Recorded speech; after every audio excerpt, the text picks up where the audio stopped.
Hello everyone, it's me, Wombo Combo, and today we're going to look at another round of fantasy short films. The theme for this round... Wait, did I mention that these would be themed? Anyway, these are themed now, and the theme this time around is animated fantasy short films, which encompasses all the different genres of animation like, stop motion, 2D, 3D, and I guess like rotoscoping and stuff like that. Is rotoscoping considered its own thing, or is it like a part of 2D animation? I don't know.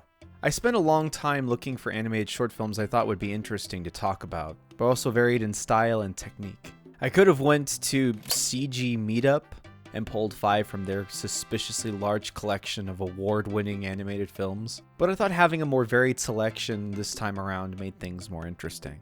I think those films on CG Meetup have their own thing going for them, and many of them are interesting in their own right. But for this round of short films, I wanted a little 2D animation, a little 3D animation, and all that good stuff to mix things up some. So the rules are the same as the last time. We're gonna go one at a time through the selection, and I'll pick a favorite and least favorite short at the end. So with all that out of the way, let's just get into the first fantasy film. The Wizard in the Woods. The Wizard in the Woods is a stop-motion animated short film created by George Summers and is featured on the channel Studio Suzo Animation, with Richard Kautz providing his voice for the titular wizard character featured in the short. And for the most part, it's an interesting short. The story centers on this little wizard character who's traveling around the land on his own. One day he enters a forest where a storm, I guess, causes his staff to produce a magical orb which goes haywire, as it does. And not wanting to lose the magic, he chases it to a well, and to recover it he attempts to cast a spell. However, a nearby tree that looks oddly enough like Wispy Woods from the Kirby games gets in the wizard's way, and throughout their interaction with one another, they eventually learn to get along and become friends. I like this short. But one of my big criticisms with The Wizard in the Woods is I don't feel like these two characters developed a meaningful relationship that was earned by the end. Typically, you have characters share an experience or have them come together to solve a common problem they both have, so that by the end of the story, their relationship feels earned. But these two characters don't spend their time bonding in any way throughout the short. The tree just sort of bothers the wizard. He blows on him, he blows on his fire, and so on and so forth.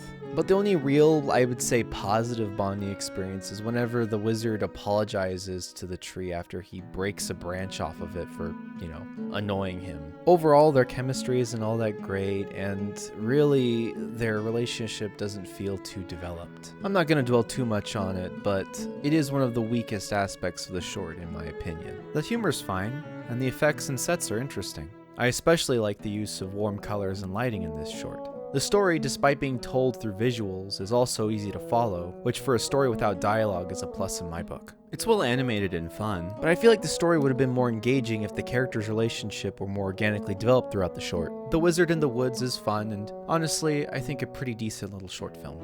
Spring. Spring is an 8-minute 3D animated short film directed by, oh boy, forgive me God for the name I'm about to butcher, Andy Garalczyk, and is featured on Blender's YouTube channel. For those of you who don't know, Blender is an open source 3D program used for modeling, animation, sculpting, and design. I actually have Blender, so seeing this come out of the same program I used to make this rather terrible looking donut is like, wow, dang. This is one of those featurette style shorts where it's meant to show off how powerful Blender software is and the kinds of content someone could make with it. I've seen instances where they use stills from this short as like the booting up art, so it's clear this is the short they want to feature their software with. Since this is the case, of course, it's bound to be a story where spectacle and awe are at the forefront just to wow people at how powerful and awesome Blender is. I mean, Blender is pretty good. Have you seen what Worthy Kids does with Blender? This is fantastic. That's all in Blender. This is 3D. That is a 3D graphic. This looks like something that Rankin and Bass had done. It's all 3D. It is 3D. That's crazy. That's insane. Anyway. The short follows this shepherd girl and her small dog, who, at least to me, looks a lot like Toto from The Wizard of Oz. And together the two descend into a cold, misty valley. As they enter the valley, the shepherd girl attempts to herd the mythical creatures within the forest to bring spring back to the valley. I mean, you see this. Do I even have to say how amazing this looks? The colors, the composition, the sense of scope and scale of the creatures, the presence and majesty they project while this small girl and her dog are before them is like, oof, damn. The whole short is saturated in atmosphere, and the short takes its time revealing the mysterious elements of the world. And while there's no dialogue, they do a good job of creatively showing the personalities of the characters and lore of the world. Like there's a scene where the girl leaves this little bone thing she used to herd the creatures on a chain, and when she places the bone into the chain, the camera pans up where it's revealed there's hundreds of these bones strapped to it, which sort of implies the task of herding these creatures has been done for generations. Ah, shucks, look how proud she is. It ain't much, but it's honest work. The short has little setups and payoffs, like how the dog's tendency to fetch things is set up at the start, and later it plays a role in the climax, and all that good stuff. Though as a display of what Blender can do, I think this short brilliantly captures how powerful the program truly is. Like the little pieces of ice breaking off this creature's leg, the amount of clutter on the ground, the details of the character's clothes, all of it seems like it was made by Pixar or something. But no, it's made with this completely free, open source technology, which anyone with the right setup can pretty much make on their own. I don't know, something about having the ability to make work like that, even for someone like me or you, it just sort of really jives with me. Overall, Spring is a well-made, stunning short that displays what Blender can do within a creative and awe-inspiring world. Exordium. Exordium is a rotoscoped animated fantasy short film directed by Morgan King and Josh Jones and is featured on Morgan's channel. The short stars John Tomlinson as this main dude, and we're not really given a name for him, so he's just that dude. And this is a interesting short. Yeah, we'll go with that. The short is about a group of humans trying to save their people. To save their land, they need what is called the bloom, which is this glowing blue flower in the skull of a dead god. However, the bloom is guarded by this dude. We're not really given a name for him either, so I'll call him Dagoth, or, the Morrowind character. What a fool you are. I'm a god. How can you kill a god? After defeating Dagoth, the last remaining soldier seeking the bloom discovers the true purpose, power, and origin of the flower. I'm not sure about this, so I'm open to being wrong, but this almost looks like one of those Absinthe animated rotoscoped videos Joel Haver makes. Only unlike Joel's videos, the animation doesn't have the lagging pixels or distortions which are a staple of his Absinthe animations. Exordium's story is interesting, and the world has this sort of Norse thing going for it, but it's also like, oh my god, what is actually happening here? Like, whoa. I understood what the story was, and some of the more deep concepts Morgan is trying to put forth, but damn if this thing isn't trippy. It almost seems like something you'd see at 3:41 a.m. on Adult Swim, and for some that may be cool, while others may find it a little too weird. So be aware of that whenever you go watch the short. I like how the action is brutal, how mystical and grim the world is, but the acting is not the best, and the audio tends to peak when the characters scream. My people starve! We wage an endless war! I must have it! It is our only hope! Yeah, I didn't change that at all. That's pretty much how it is. Also, those faces. Though, despite its stiff animation at times, and the iffy acting, the short does have an interesting style, and I like the sort of cool mythical vibe it has going for it. So it's not the best short, but I never once felt removed from the world or story. Exordium is a good short for those people who are fans of Adult Swim style violence and animated projects, but it may be harder for some people to get into. Morgan makes other shorts like this on his channel, so if you find this sort of animated short film interesting, maybe you'll also like his other stuff. Fishwitch. Fishwitch, I've said this like 19 times now, it is so hard to say this name, Fishwitch, is a stop-motion animated short film directed by Adrian Dowling and is written by Jenna Jovi. The short was uploaded to the channel Short of the Week and features the actors Natalia Tina as the Fish Witch and Sam Apley as this fish man. The short follows this witch, who lives alone on an iceberg. Exiled from the mainland for being a witch, she has since become cold and cruel to those who approach her home. I like it when people show up to her place and she's just like, flippity floop, get off my stoop. One day, a fishman, merman? I don't know, you decide. Anyway, he shows up and treats her like a normal person. Though, despite the witch's indifference toward the fish dude, they eventually learn to get along and find something more in one another. This is another stop-motion short, but unlike the last stop-motion film we covered in the video, this one has a lot more going for it. There's more characters, more interesting shots, more advanced stop-motion techniques, and a more complex story, all of which is handled pretty well, and as I saw this short, I couldn't help but feel like I was watching a Studio Leica film. I mean, it looks close, doesn't it? I can't be the only one who thinks that. Whereas The Wizard in the Woods had a sort of unfocused message to it, this short is pretty clear-cut in what it's trying to say. There's a theme of loneliness, of acceptance, and true love, all of which is handled well despite the short being 10 minutes long. Like the last short, there's no dialogue, and most of the characters resort to making sounds rather than saying words. Though, I wanted to make a note here that a lot of the side characters sound kind of like spore creatures, and you can't convince me otherwise.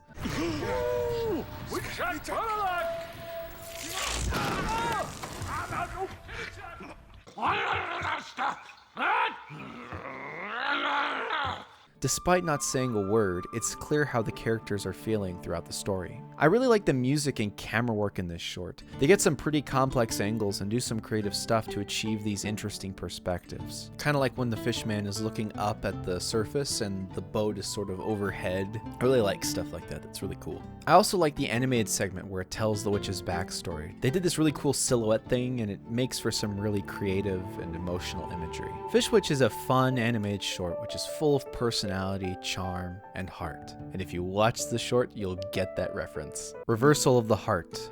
Reversal of the Heart is a 13-minute 2D short film created by Carolyn Chrisman and was uploaded to the channel Fiddlegriff Animation in 2011. The short was Carolyn's senior thesis film for the University of South California, and it is an interesting short film to say the least. Not entirely in a bad way, you'll just have to stick around and find out. The story follows this princess who is transformed into a dragon by a cursed jewel her lover took from a baby dragon, which also just happens to be the baby dragon's heart, but we'll get into that later. Shocked at the sight of this horrible beast in the princess's chambers, the knight mistakes her for a dragon who possibly murdered her in her room. And as the princess is unable to tell him what happened, Dragon Princess flees her home as the knight sets off to kill her. Later, the princess meets a wizard in the woods. Not that wizard, another wizard. And together they set off to undo the curse. Like I mentioned, the short was made in the year 2011, during the age of the internet when animation looked a lot more like how it is here. You know what I'm talking about. I'm talking about the style with the thin pointed legs, the sharp feet, the eyes. All of it screams like 2007 to 2012 animation. That's not a bad thing on its own, but to me it's interesting to see a senior thesis done in this style. One of the things I like about this short is how clear and logical the motivations are for each of the characters. Like this mother dragon. At the start I was pretty sure it was gonna go, you know, the mom and the baby are introduced. The mom is killed by a knight. Baby seeks revenge, but nope. Like straight up this dude literally just murders this infant. Like, geez, I didn't expect that. So it's understandable why the mother would seek revenge by cursing the very heart the knight took from her baby. It makes sense why the knight would want to hunt down the dragons he believed killed his lover, and so on. The animation is pretty good, but there were times where it seems Carolyn may have cut corners, like how these blood effects look flat, warped, and distorted. Because these effects, among other moments, look so flat and stretchy against the more fluid 2D animation, it really sticks out and is a bit distracting. There are a few other examples of this, and who knows?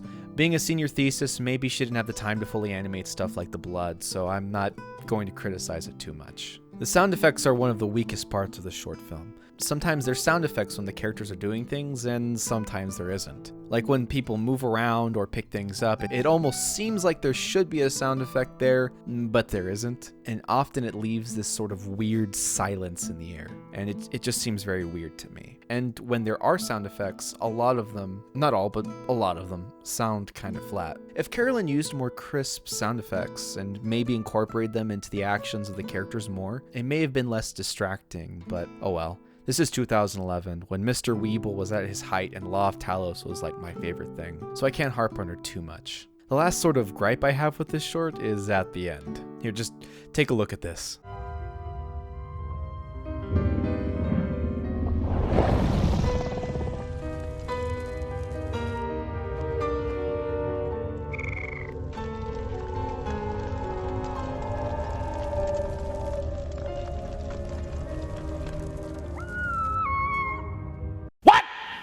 I like how the mom stands over the knight and is like, I'm gonna do what's called a pro gamer move.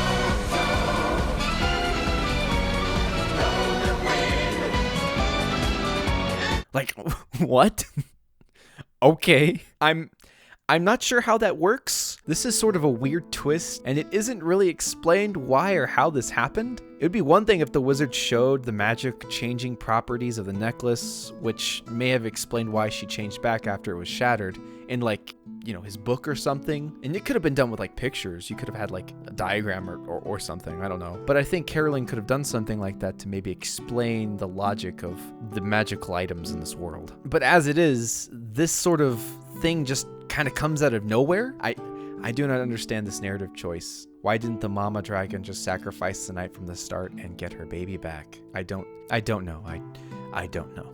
Despite all that, I would say Reversal of the Heart is a good short. I like the story, the setup, the interesting characters, all that stuff. However, between the flat sound effects, some weird animation here and there, and some strange story decisions, it's a good, if not a bit flawed, fantasy short film. And that's our selection of films this time around. Did everyone have a good time? Yes? Good? I am pleased. So now is the time during the video where I pick my favorite of the bunch. And my favorite animated fantasy short is...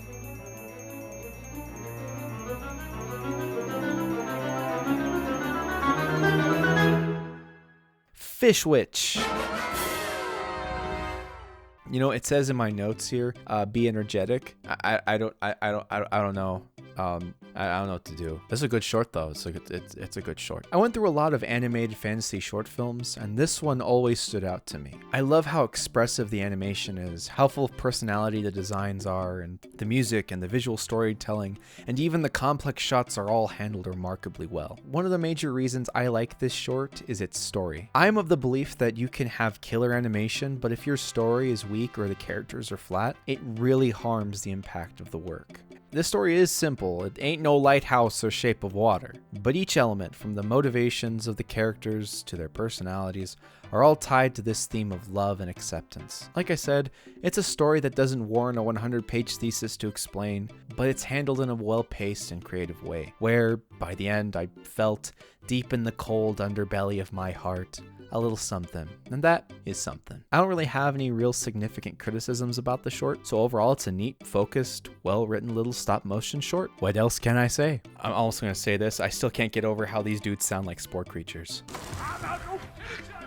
Yeah. Now, my least favorite this time around had to be The Wizard in the Woods. It's not a bad short by any stretch of the imagination, but in my opinion, of the various animated shorts we've looked at today, it's certainly the weakest. If it had a more focused message, more interesting characters, it might have been higher on my list, but for what it is, it's the weakest of the bunch. It's still not a bad short, it's fun, but it certainly is the weakest, at least in my opinion. Thank you all for watching. If you enjoyed this video, be sure to leave a like.